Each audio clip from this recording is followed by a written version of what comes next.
Boa noite a todos. É um prazer enorme estar aqui nesse momento de grande emoção, né?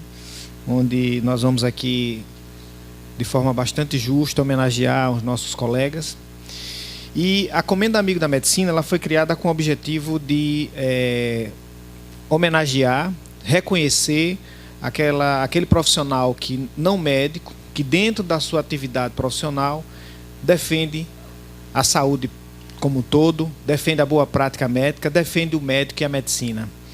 E estamos agora na 3ª edição e o plenário do Conselho Regional de Medicina escolheu o repórter Alexandre Garcia, que infelizmente não pôde comparecer por compromissos.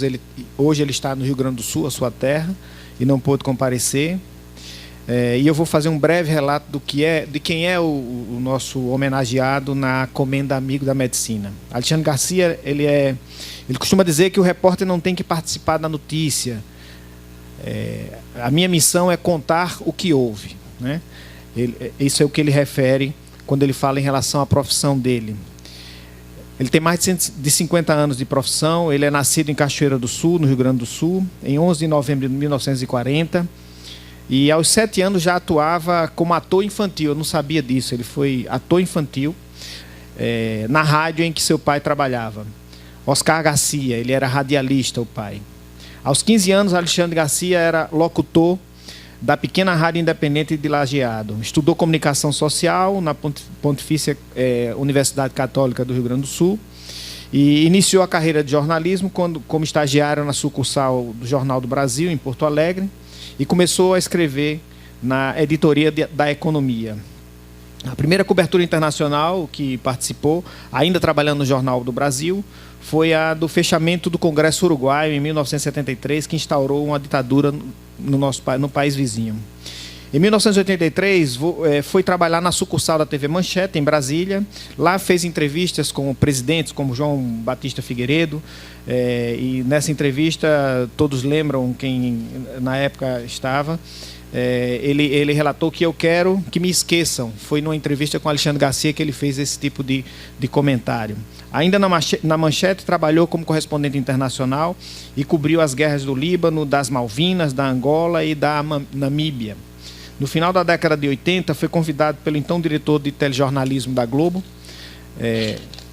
Alberico de Souza Cruz, para trabalhar na redação de Brasília.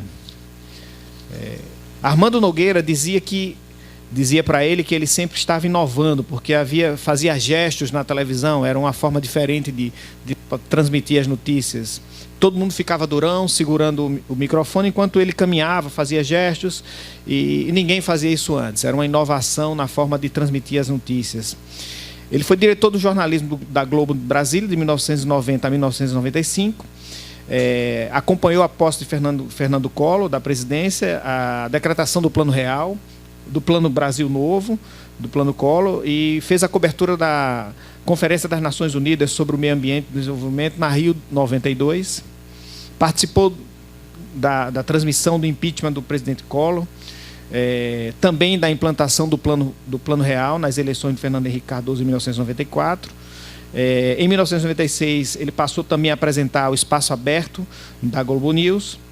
Depois ele passou a também prestar serviços ao Jornal Nacional sobre questões relacionadas à justiça e à política, discutindo problemas que levavam a questão de atrasos nos processos, na parte judicial. E ele assina hoje artigos em vários jornais do país e faz comentários políticos para 80 emissoras de rádio. Uma delas é a Rádio Cidade, nossa rádio local. E é autor do livro Nos Bastidores da Notícia, lançado em 1990 pela editora Globo. Por que escolher? O que é que ele fez em relação à nossa saúde, né?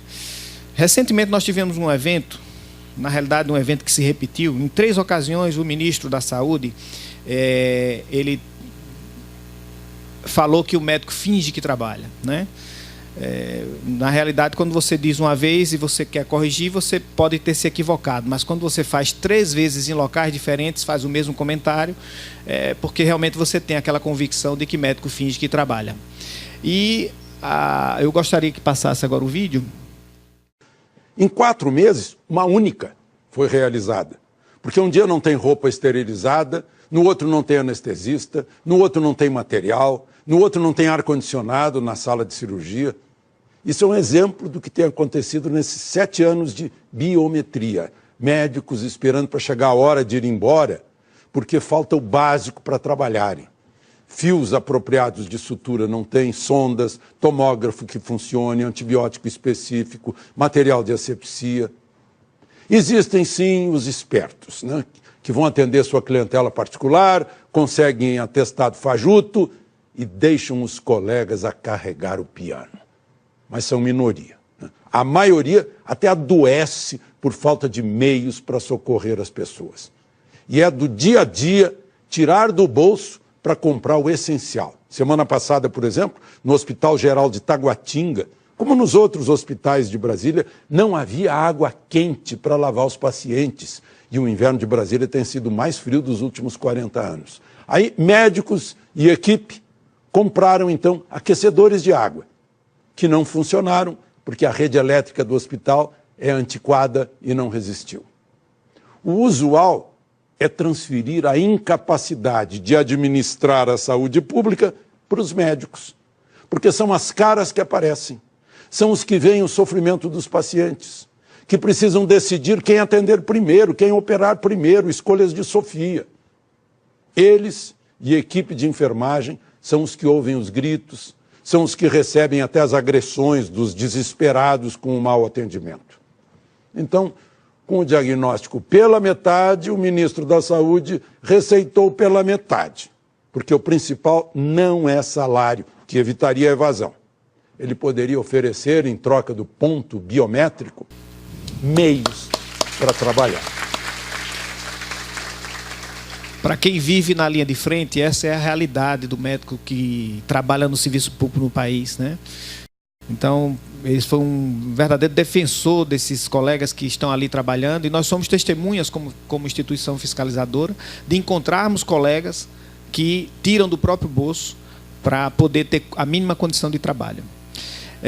Como ele não podia vir, aproveitamos a reunião dos presidentes com o Conselho Federal na semana passada e estivemos em Brasília, fomos muito bem recebidos por ele, e aqui vamos passar agora o vídeo da entrega da comenda, da medalha e do diploma, e o agradecimento, as palavras do Alexandre Garcia, do repórter.